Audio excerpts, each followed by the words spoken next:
श्री स्वामी समर्थ. नमस्कार मित्रांनो, आजचा दिवस तुम्हाला खूप छान सुखाचा आनंदाचा जावो हीच मी स्वामींच्या चरणी प्रार्थना करते आणि आज या नवीन व्हिडिओला सुरुवात करते. उद्या आहे 27 फेब्रुवारी, वार गुरुवार आणि या दिवशी आलेला आहे माघ अमावस्या. या माघ अमावस्येला दर्श अमावस्या असे देखील म्हटले जाते. आपल्या हिंदू धर्मात माघ महिन्यातील अवस्थेचा दिवस हा खूप खास मानला जातो आणि म्हणून आपल्याला या माघ अमावस्येच्या दिवशी सकाळी उठल्याबरोबर घराच्या उंबरठ्यावरती ही एक वस्तू ठेवायची आहे. ही वस्तू ठेवल्याने कुटुंबाची, पतीची, मुलांची भरभरून प्रगती होईल. त्याचबरोबर या दिवशी काही खास उपायसुद्धा करायचे आहेत. त्यामुळे आपले पितर जे आहेत तर ते प्रसन्न होतील.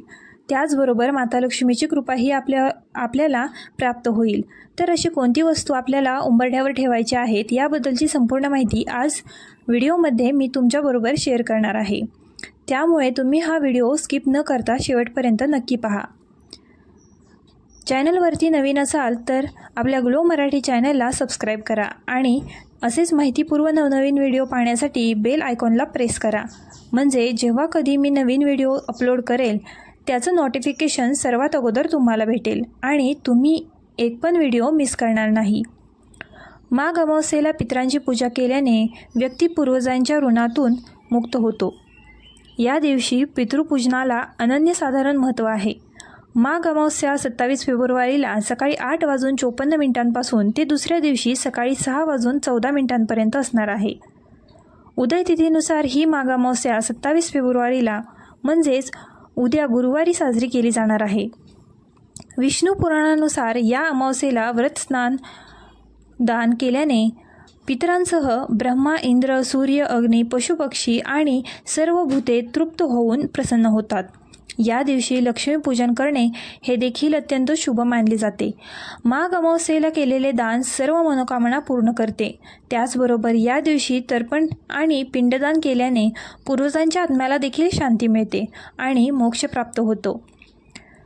ज्याच्या कुंडलीमध्ये पितृदोष आहे त्यांनी अवश्य या अमावस्येला काही उपाय जे आहेत तर ते करायचे आहेत. त्याचपैकी एक उपाय म्हणजे घराच्या उंबरठ्यावरती आपल्याला ही एक वस्तू जी आहे तर ती ठेवायची आहे. तर ती वस्तू कोणती आहे तेच आपण आज या व्हिडिओमध्ये पाहणार आहोत.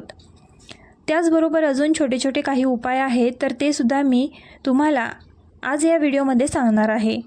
अमावस्येला केले जाणारे उपाय जे आहेत तर ते पुरुषसुद्धा करू शकतात आणि स्त्रियांनी जर उपाय केले तर ते अत्यंत प्रभावी असतात. स्त्री ही घरामध्ये सतत कार्यरत असते. घरातील कामे, किचन यामध्ये ती सक्रिय असते. यामुळे तिने जर काही गोष्टी केल्या तर त्या अतिशय प्रभावी ठरतात. माता लक्ष्मीचा अखंड वास असावा, मुलांची प्रगती व्हावी, त्यांचे आरोग्य चांगले राहावे, पतीला यश मिळावं, पतीची प्रगती व्हावी यासाठी या गोष्टी करायच्या असतात. तर या दिवशी सकाळी लवकर उठायचं आहे. स्नान करून झाल्यानंतर सर्वप्रथम आपल्याला एक गोष्ट करायची आहे. तर आपल्या घराच्या मुख्य उंबरठ्यावरती तांब्याच्या कलशातून पाणी शिंपडायचं आहे. त्यामुळे आपले पूर्वज जे आहेत तर ते तृप्त होतात. आपल्या घराचा जो उंबरठा आहे तर तो उंबरठा म्हणजे आपल्या पूर्वजांचे स्थान असते. म्हणून आपल्याला असे पाणी उंबरठ्यावरती शिंपडायचे आहेत. त्यामुळे आपले पितर तृप्त होतात आणि पितृदोषाचा जो त्रास आहे तर तो राहत नाही. पितृदोषाचा जर त्रास असेल तर आपल्या घराची, मुलांची कधीही प्रगती होत नाही आणि म्हणून या दिवशी आपल्याला हा उपाय जो आहे तर तो करायचा आहे. या पाण्यामध्ये तुम्ही हळद देखील टाकू शकता. यामुळे लक्ष्मी ही नेहमी आपल्या घरामध्ये प्रसन्न राहते. अमावस्या तिथी आहे तर ती पितरांना समर्पित असते. त्यामुळे या दिवशी आपण पितरांना प्रसन्न करण्यासाठी काही उपाय करत असू तर त्याचे फळ हे निश्चितच मिळत असते. यानंतर या उंबरठ्याला आपल्याला हळदीचं लेपन करायचं आहे. हळद, गोमूत्र आणि थोडेसे गुलाबजल टाकून ही पेस्ट उंबरठ्याचे लेपन करण्यासाठी वापरायचं आहे. यामुळे घरात नकारात्मकता येत नाही. हळद जी आहे तर ती नकारात्मक नष्ट करते.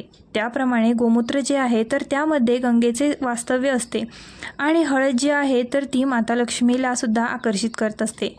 तसेच आपला जो मुख्य दरवाजा आहे तर त्यावरती ओल्या कुंकवाने स्वस्तिक काढायचं आहे आणि मुख्य दरवाजाची आणि उंबरठ्यांची पूजा करायची आहे.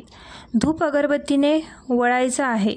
तसेच आपल्या स्वयंपाकघरामध्ये अमावस्येच्या दिवशी स्वयंपाकघराची स्वच्छता करायची आहे. त्याचबरोबर घरातील जाळी जळमाटे या दिवशी आपल्याला काढायचे आहेत. यामुळे आपल्या घरातील दरिद्री, गरिबी, अलक्ष्मी जी आहे तर ती बाहेर निघून जात असते. त्याचबरोबर गॅस ओटा आणि गॅस शेगडीची देखील स्वच्छता करून झाल्यावर आपल्या गॅस शेगडीची हळदी कुंकू, फुलं, अक्षता वाहून पूजा करायची आहे. तसेच स्वयंपाकघराच्या भिंतीवरती ओल्या हळदीने स्वस्तिक काढायचं आहे आणि या स्वस्तिकची देखील पूजा करायची आहे. गॅस शेगडी आणि स्वस्तिकची पूजा करताना जो दिवा वापरणार आहे तर तो मातीचाच असावा, म्हणजेच मातीच्या पंतीने ओळायचा आहे, कारण मातीच्या दिव्याने माता लक्ष्मी ही आकर्षित होते. त्याचप्रमाणे स्वयंपाकघरामध्ये अन्नपूर्णा मातेची पूजा करायची आहे. अन्नपूर्णा मातेला या दिवशी अक्षता अर्चन करावे, म्हणजेच तांदूळ जे आहेत तर ते अर्पण करायचे आहेत. तसेच घरातली फरशी फरशी पुसायच्या पाण्यामध्ये थोडीशी हळद, गोमूत्र, थोडासा कापूर, पूड, खडे, मीठ टाकून घरातील फरशी पुसायच्या आहेत. त्याचप्रमाणे या दिवशी घरातील देव जे आहेत तर ते देखील स्वच्छ करायचे आहेत. घरातील सर्व देवपूजेचे साहित्य आहे तर ते देखील अमावस्येच्या दिवशी साफ करावेत. या दिवशी देव स्वच्छ केल्यानंतर देवांना आपल्याला दुधाने अभिषेक घालून देवांना शांत करायचं आहे. यासोबतच या अमावस्येच्या दिवशी घरातील 4ही कोपऱ्यांना कापुराचे 2 तुकडे ठेवायचे आहेत आणि सायंकाळी आपल्याला आपल्या घरामध्ये कापूर देखील तळायचा आहे.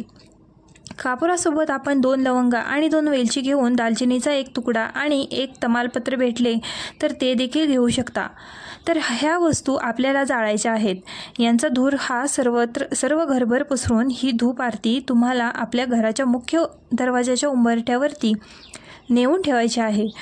या दिवशी आपल्याला बाहेरच्या कोणत्याही व्यक्तीकडून काहीही खायचं नाही. खास करून जे आपले शत्रू आहेत तर त्यांच्याकडून कोणतीही वस्तू घेऊन खायची नाही. बाहेरचे खायचे शक्यतो या दिवशी टाळावे. या दिवशी आपल्याला आपल्या घराची नजर काढायची आहे. तुम्ही जर ही नजर काढत असाल तर ती काढण्यासाठी मीठ, मोहरी देखील घेऊ शकता किंवा लाल सुक्या मिरच्या, 3 खडे मिठाचे तुकडे आणि याने देखील काढू शकता. यानंतर हे सर्व साहित्य अग्नीमध्ये टाकायचं आहे. त्याचप्रमाणे या दिवशी पिंपळाच्या झाडाला जल अर्पण करावे. पिंपळाच्या झाडाखाली मोहरीच्या तेलाचा दिवा लावावा, ज्यामुळे आपल्याला पितृदोषाचा आणि शनिदोषाचा त्रास हा होत नाही. तुळशी मातेला देखील या दिवशी 11 प्रदक्षिणा घालाव्यात. 11 प्रदक्षिणा घालताना ओम नमो भगवते वासुदेवाय नमः या मंत्राचा जप करावा. या दिवशी आपल्याला यथाशक्ती दानधर्म जो आहे तर तो करायचा. अमावस्येच्या रात्री आपल्याला झोपण्यापूर्वी पाणी पिण्याच्या भांड्याजवळ 1 दिवा लावायचा आहे. यामुळे आपले पूर्वज प्रसन्न होतात. स्वयंपाकघरातील पिण्याच्या पाण्याच्या भांड्याजवळ पितरांचे स्थान असते, म्हणून पितृशांतीसाठी 1 दिवा हा नक्की लावावा. तसेच या दिवशी आपल्या देवघरामध्ये तुपाचा दिवा लावून त्यामध्ये थोडेसे केसर आणि थोडीशी हळद ही नक्की टाकावी. यामुळे माता लक्ष्मी ही प्रसन्न होते. तसेच घरामध्ये लक्ष्मीचं आगमन व्हावी. या दिवशी देवघरातील शंखांमध्ये पिवळे तांदूळ भरून ठेवावे आणि माता लक्ष्मीचा तुम्हाला जो मंत्र येतो तो मंत्र 108 वेळा म्हणायचा आहे. या दिवशी मुंग्यांना साखर खाऊ घालावी, ज्यामुळे आपल्या घरामध्ये सुख समृद्धी येते. त्याचबरोबर माशांना गव्हाच्या पिठाचे गोळे खाऊ घालू शकता.